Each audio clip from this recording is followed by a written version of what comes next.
1, 2, 3, 4. Screen time, screen time, screen time, screen time. My screen time too. Screen time. Hello, and welcome to It's My Screen Time Too, the podcast where two moms just want to arrive somewhere less than 15 minutes late. Seriously, just 5 minutes late would be great. Please, for the love of God, just let me put some sunscreen on your legs and some shoes on your feet so we can get out of here at something approximating the appropriate time. Please. I'm Katie. And I'm Deborah. And I have one son, only one. His name is Jay. He's almost 3. And I have 3 kids, a 5-year-old named Libby, a 5-year-old named Nate, and an 8-year-old named Tony. They are adorable, even though it's so hard to leave the house. So hard. Have your kids done anything particularly adorable this week? Not mine, but I have kind of a screen-related story about a friend of my 8-year-old's. So his parents sometimes watch like a show in the evening with him, and they all like House Hunters on HGTV. And it's not a show geared toward kids, but it is totally family appropriate. Like Right. There's no controversial content, completely sanitary television. And I guess this young man has started using the term dated like really appropriately. Like when they show like a picture of a potential kitchen, he'll be like, "Oh, that tile looks really dated," which I think is hilarious. That is adorable. So I feel like I always tell bad stories about Jay lately, or like lately I haven't been telling cute stories. I've been telling awful stories. So I have a cute story for today. Jay wanted to make a dream catcher because we watched something that included dream catchers, and I explained to him that they were for, catching the bad dreams. So he decided he wanted to make one, and I think I have a fair amount of art supplies on hand just randomly, but I certainly didn't have like appropriately supple twigs to like make circles or anything. So You don't just stack willow branches. no. Surprising, I know. So I just like cut a piece of cardboard off of one of the bazillion Amazon boxes that we get and used some like embroidery floss to try and make an approximation of a dream catcher.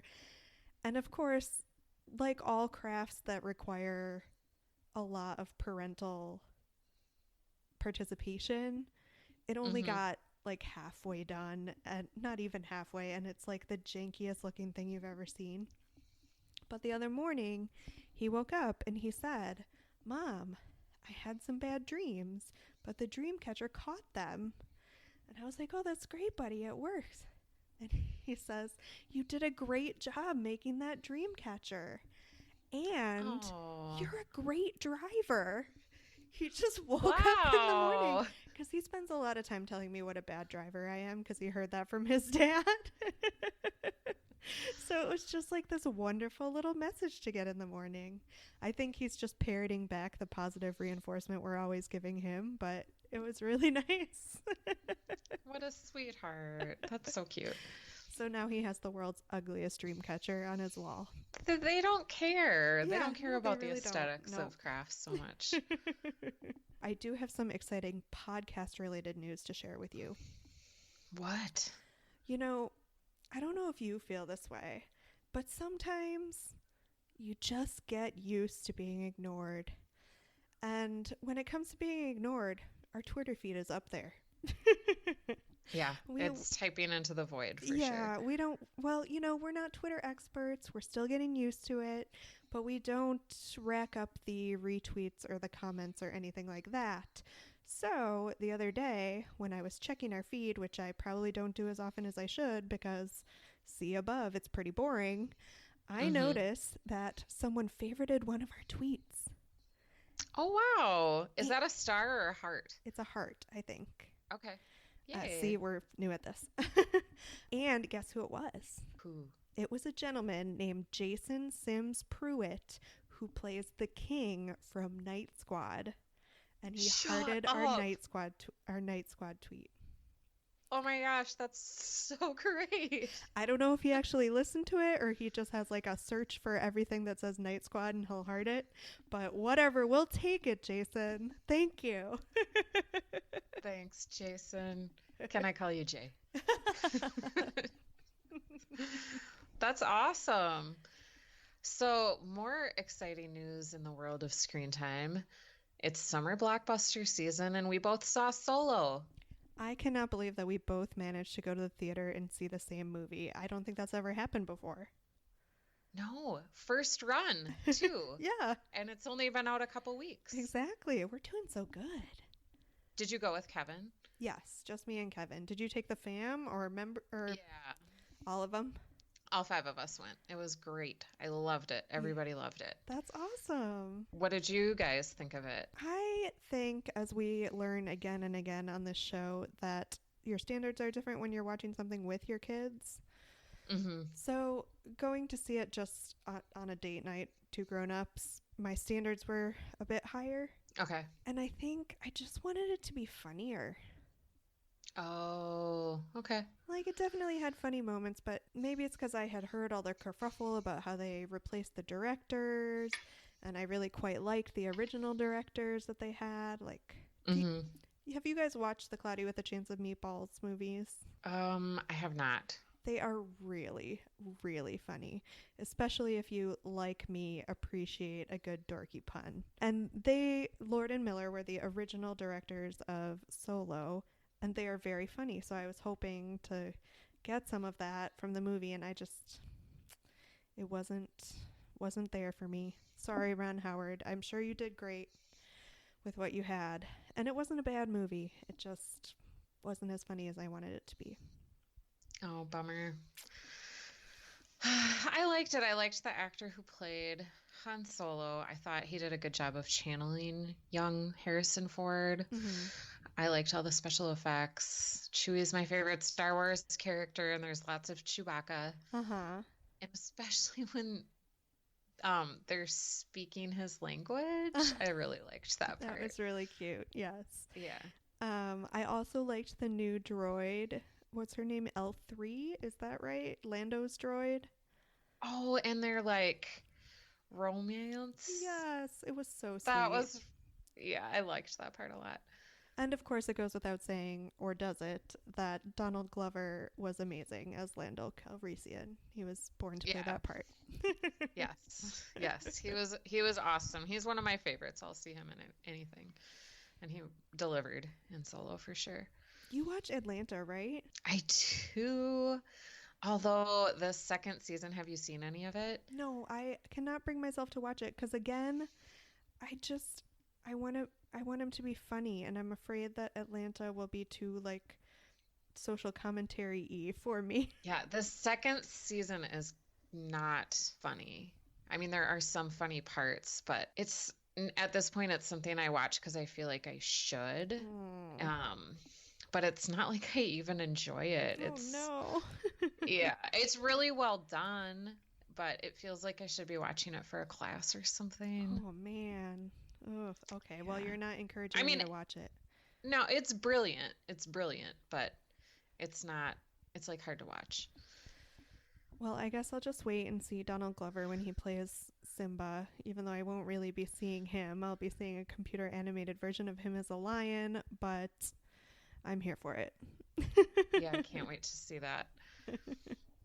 All right, well, should we move on to the actual topic of today's show? Who was? Huh? So for today's show, we watched the Netflix original show called The Who Was Show. That sentence included the word show 3 times. Guys, we watched The Who Was Show for today's episode. This, as I said, is a new show on Netflix, so it just came out this year. And I wrote just one line of a summary, and I think it works perfectly well. It's a sketch show for kids that presents historical figures in unlikely pairings. Perfect. And it's based on a very popular book series, which I think is technically known as the Who HQ book series. And it's published by Penguin Workshop, which is the youth imprint of Penguin. And it's one of those series that's written by various authors. and the books are all geared toward kids ages 8 to 12, which I feel like is a similar age group that they're shooting for with the TV show. Mm-hmm. We picked it because I happened upon it while scrolling through Netflix, and as you all probably know by now, I am a history nerd and was intrigued by the concept.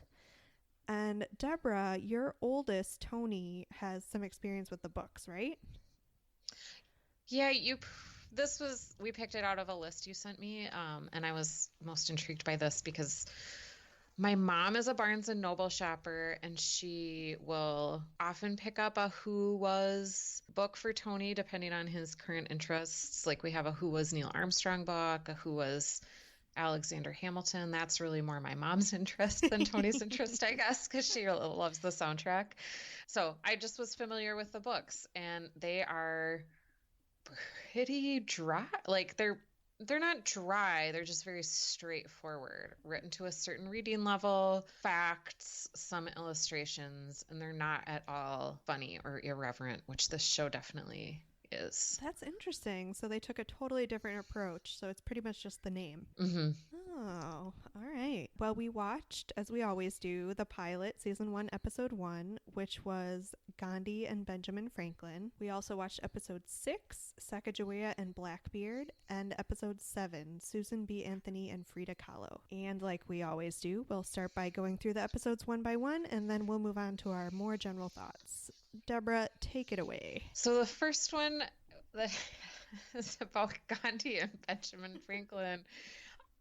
Where to begin? So it starts out and it's like a group of kids in like a lounge type area, and their completely inept boss, like that studio head or like the producer of the show, and he's like riffing with them about who they should cover, and they've decided to do Ben Franklin and Gandhi, and then it kind of segues into the show, and then two of the kid actors, I mean they're like teenagers or young adult actors, Right.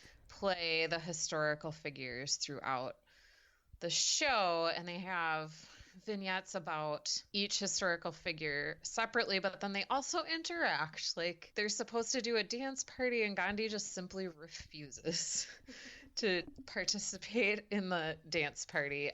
There's also a bit where, what is that show from like a long time ago, game show where people were in like cubes? It's kind of like that. Like there's a wall with a bunch of doors with these historical figures' faces, and like the actors open the doors and talk to each other through this wall, and it's like very silly. Right, the laugh-in wall. Laughing. Yeah. There was a rap all about We Got Our Faces on Money, which was hilarious. There was a Who Was Your Life game.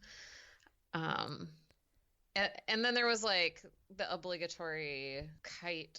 There was a skit showing Benjamin Franklin like using a kite to harness electricity from lightning. Gandhi had a really adorable vegetarian song about how he only eats vegetables. So there's a lot of content, and it was short. It was like 24 minutes. Mm-hmm. Yes, the sketches were all very short, definitely. So it was primarily supposed to be a comedy show, right? Mm-hmm. A comedy show that teaches you things through humor. Right. So the kids playing the historical figures were supposed to be like funny versions of the historical figures, but I really think in trying to focus on the funny, they lost any educational value. Like, I already know who Benjamin Franklin and Gandhi are, so it's not that big a deal for me to just see some comedic sketches about Benjamin Franklin and Gandhi. But if the mission of the show has anything to do with teaching, I really think it failed there. And also as an adult, it just, to me, wasn't always that funny. Not always that funny. Like, it got right up to the edge of inappropriateness. I mean, Gandhi's the focus on like Gandhi's clothes and the way he was portrayed, and it just felt kind of racist and flippant and dismissive. Yeah. Like the one big scene that they were trying to hammer home the point about Gandhi's nonviolent protests. He was trying to teach these kids self-defense, And the kids were all ready to learn how to punch things, and Gandhi was like, just sit down and patiently refuse until they give in to your demands. And it could take decades.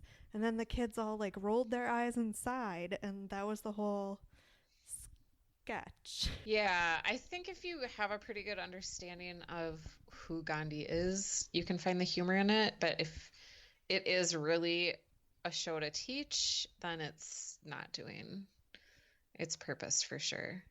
And maybe I was less bothered by any flippant treatment of Ben Franklin, although, oh my gosh, the Ben Franklin and farts sketch was just far too long and Too much. yeah, ridiculous. I am not a teenage boy. I'm not that obsessed with farts. But I was more annoyed with the Gandhi just because I feel like he's a lesser known figure and he deserves more. Right. Right. But yeah, we'll get deeper into our issues with it going forward. Any other thoughts specific to this episode? No, I'm okay with moving on to episode 6.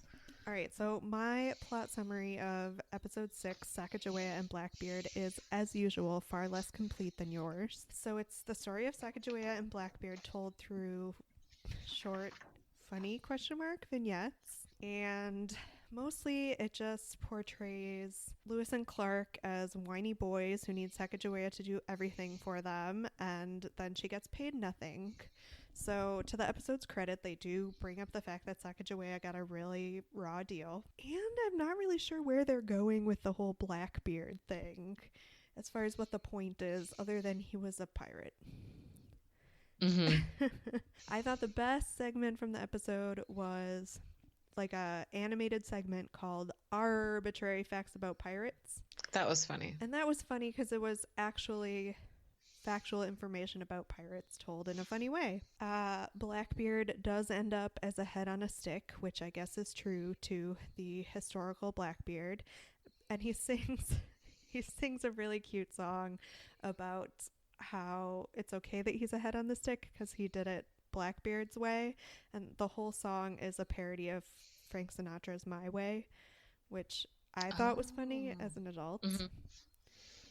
Again, there is much talk of farting, both with Sacagawea and Blackbeard, because Sacagawea traveled with so many men, and there are jokes about everyone farting in the tent at night, and Blackbeard sailed on a sailing ship with men for years, and much farting again. So, yeah, that's pretty much all I got for this episode. What did you think? One kind of funny thing I thought was there's like a HR dude in a suit who consults with these pirates who are losing their jobs. Right. And then he transports himself into Sacagawea's time and consults with her too. I thought that was kind of funny. I'm not sure if kids would get it. Yeah. And I think the funniest thing about this show was at the beginning when the boss is just so disorganized and out of touch, and it's clear that the kids are like successfully running this Who Was show all by themselves, and they're just ignoring the boss, which is kind of like the adolescent or young adult dream, right? Like you think your boss is an idiot. You don't understand that the boss has a boss too, and metrics and things like that, and you just think you're so smart because you're young and invincible. So I liked that part. I thought that was appealing. Mm-hmm. I'm right on top of that, Rose. Right. Kids, ask your parents. Oh, and another funny thing was both Sacagawea and Blackbeard like made entries into a WhoTube vlog. Oh yeah, that's right. So it was just like a narrative to the camera that they did. I thought that was kind of clever. And that's where they talked about a lot of the farting.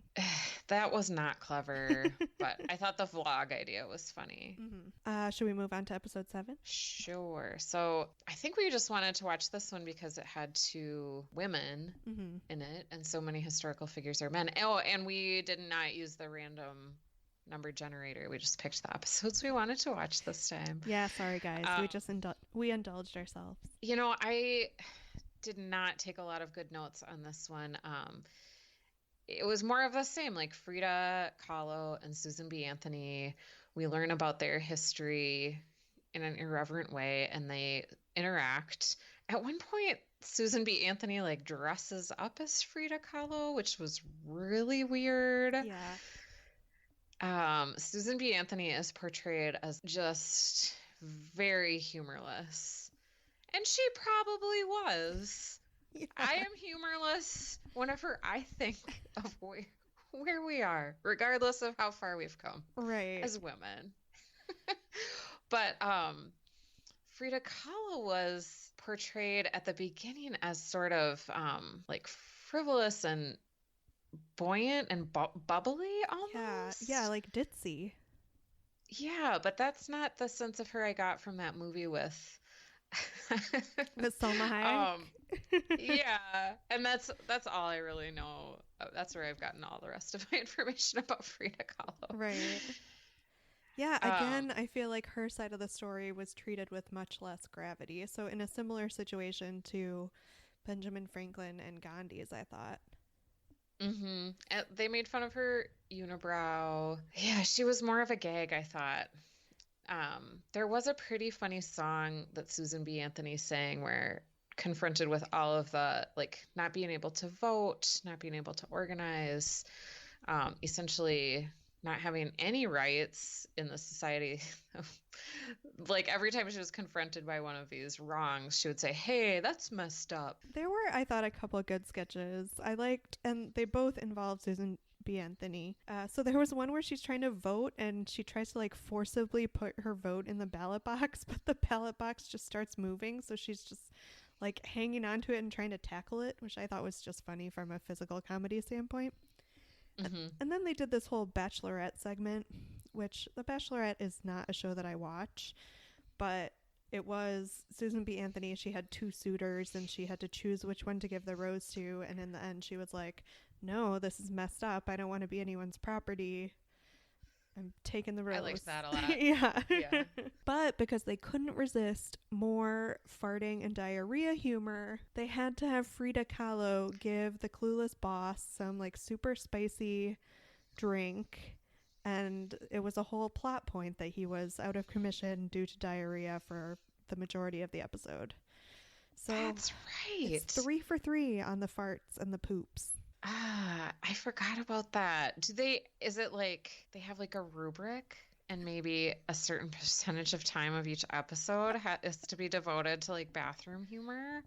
I hate it if that's the case, but I would love it if that was actually their organizational strategy.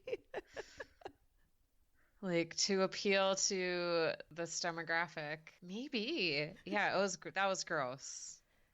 I have to say, just I'm kind of jumping around a little bit in our outline, but is this a new mom or a newer mom versus a veteran mom thing? That it really annoys me that we have to accept that our kids, our boys in particular, will only learn things if they're about farts and poops. I don't find that to be the case with my kids. I mean, they have, they don't have the same like body hang-ups that adults do.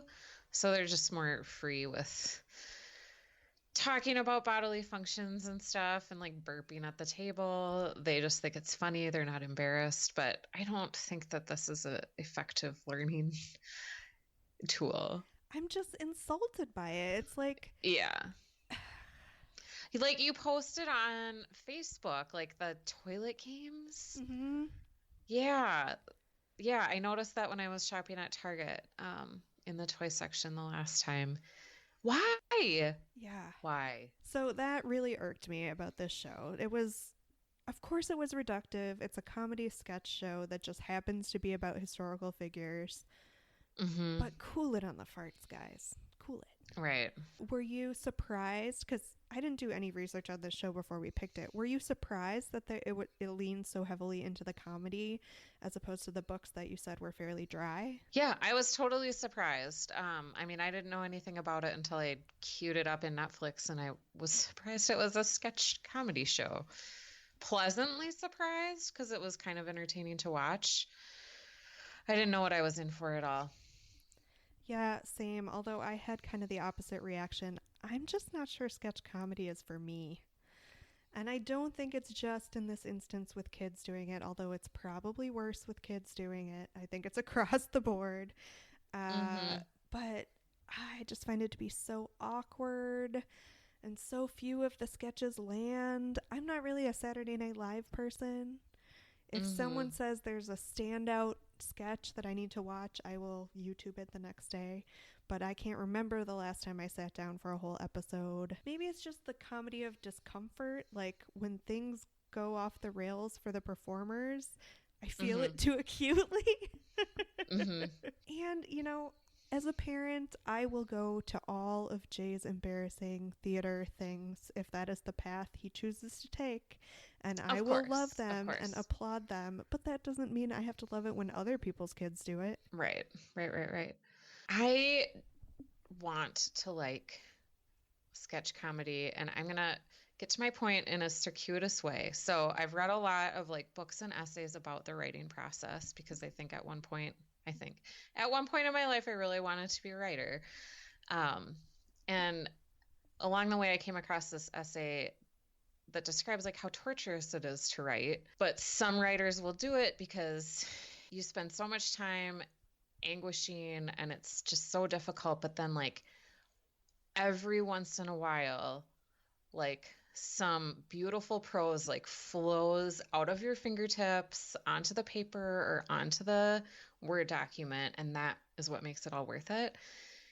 And I feel like of all the hours of Saturday Night Live that I've watched, and like I used to watch Mad TV. Do you remember that I show? do, I do. Yeah, In Living Color. Mm-hmm.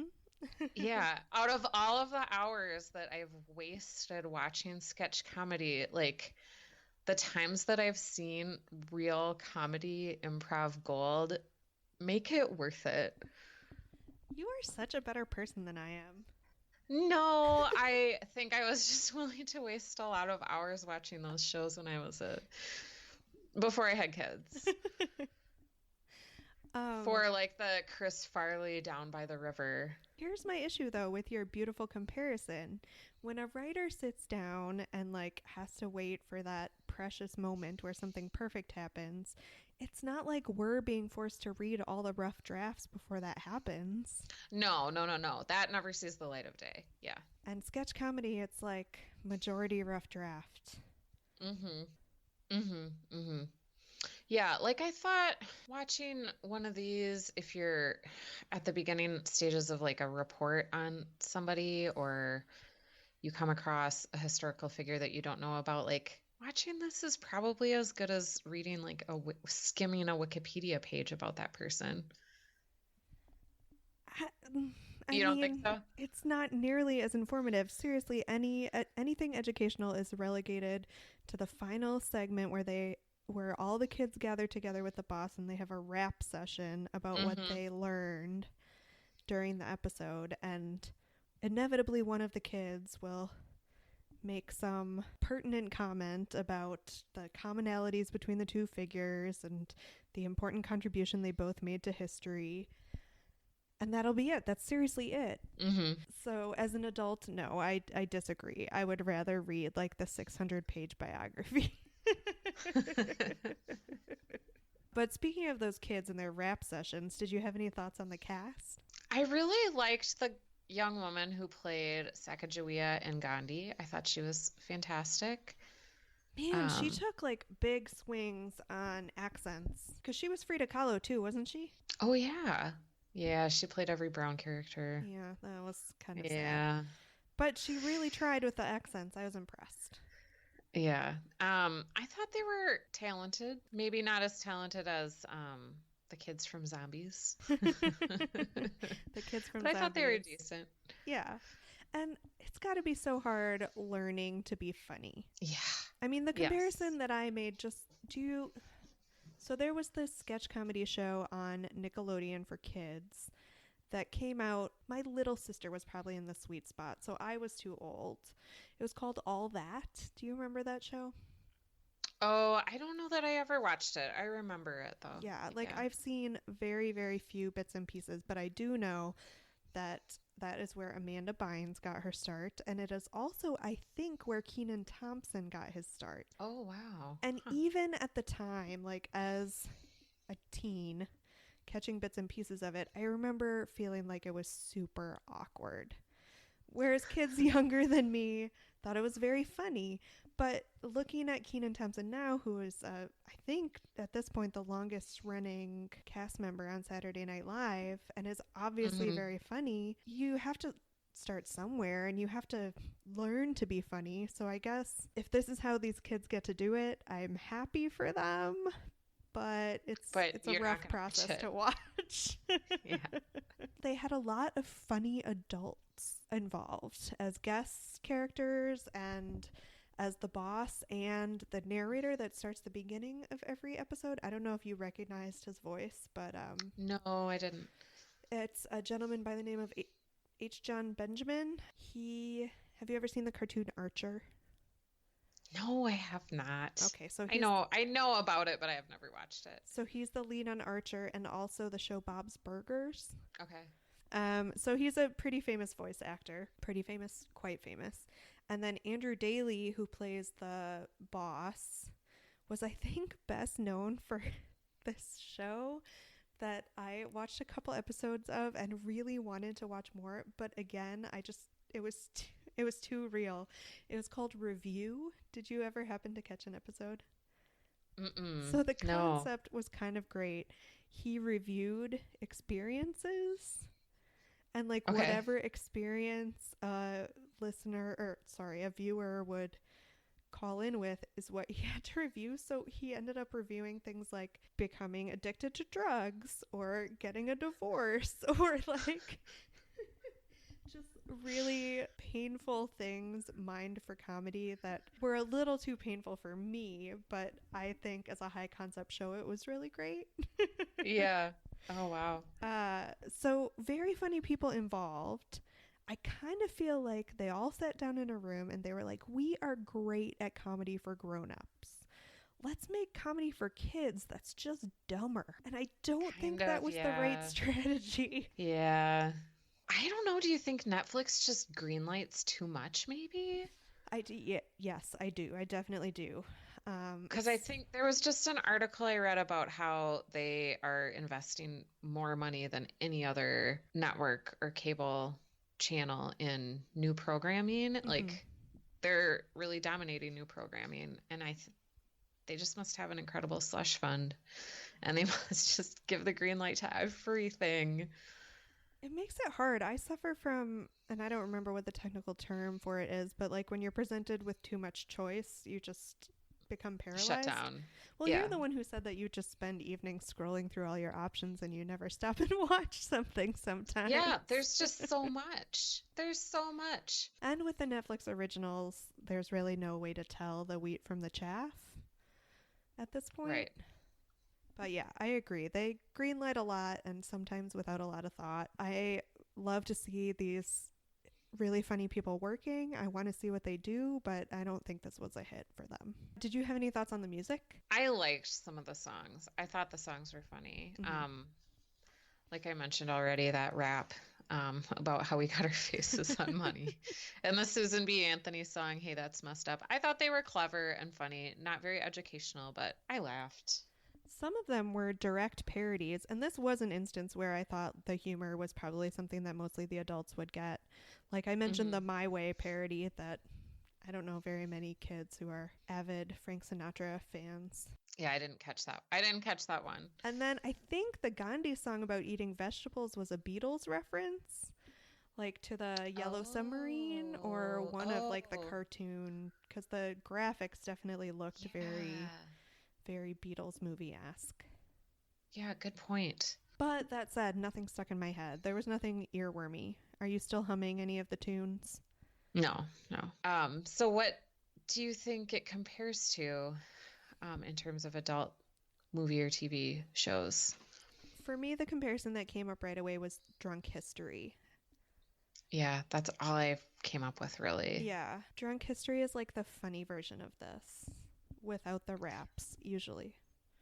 Yeah, definitely. Did you do any HBO reboot casting? I would like to watch sketch comedy and songs about like more controversial historical figures like Timothy Leary, Ernest Hemingway, Billie Holiday, Larry Flint, Erica Jong, Amy Winehouse, whoever wrote Stone Butch Blues. Like, Maybe this is all on the docket for season 2 of the Who Was show, Deborah. You don't know. I don't really. I would watch that. I mean, I think you can mine a sad story for comedy. If you do it right. I think I've talked on this podcast before about my conflicted feelings about Daniel Day-Lewis and the fact that I really want to like him, but I don't end up liking most things he does. But I think if you just had Daniel Day-Lewis doing serious interpretations of every important historical figure, that in itself would be kind of hilarious. He's so earnest. Yeah, just and like these method. kids. Yeah, that's good. I like that. Too bad he retired. Yeah, but maybe he just quote unquote retired to come back and do television. We can always hope. Has he done any TV before? I don't think so. Think about it, Daniel. Do you think it was better when we were kids? We talked about this a little bit with the poop games, but As a kid, I did not watch a lot of educational stuff, I don't think, which doesn't necessarily mean it wasn't on. I mean, not that this is educational, to your point. I don't remember anything remotely like this. yeah.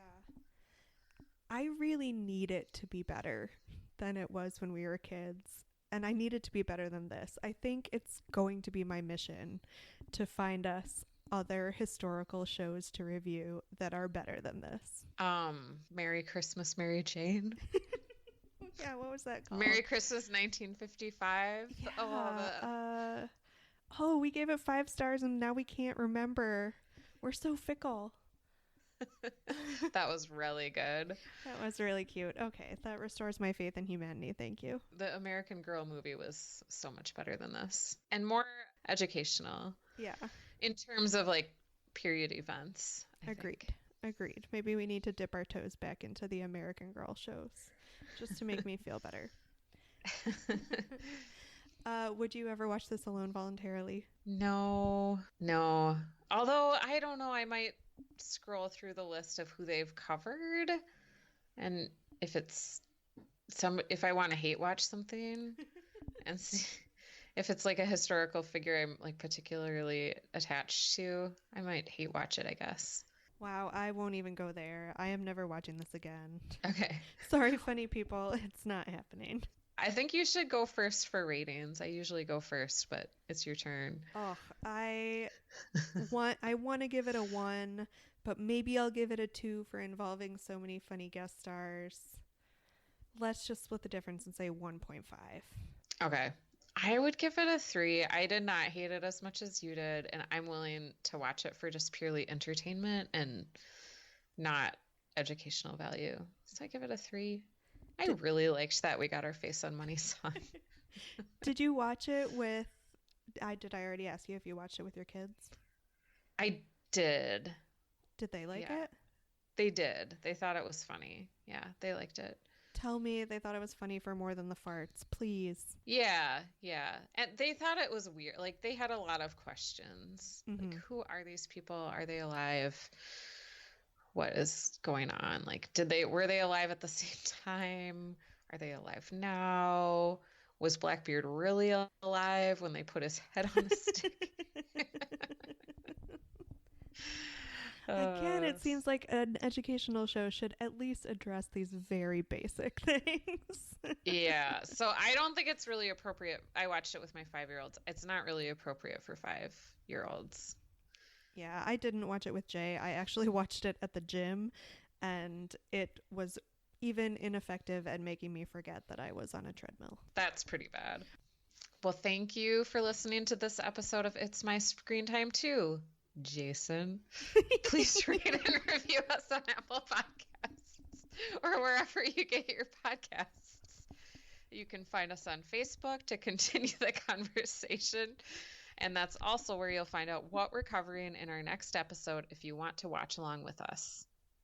Tweet us with show or movie suggestions or general comments at MyScreenTime2. You can email us at myscreentime2@gmail.com. And our theme music was composed and performed by me and my kids, and our podcast is produced by Katie. Tune in next time for more real talk about the movies and TV beloved by kids and tolerated by parents. Screen time. Bye. Bye. Screen time. My screen time.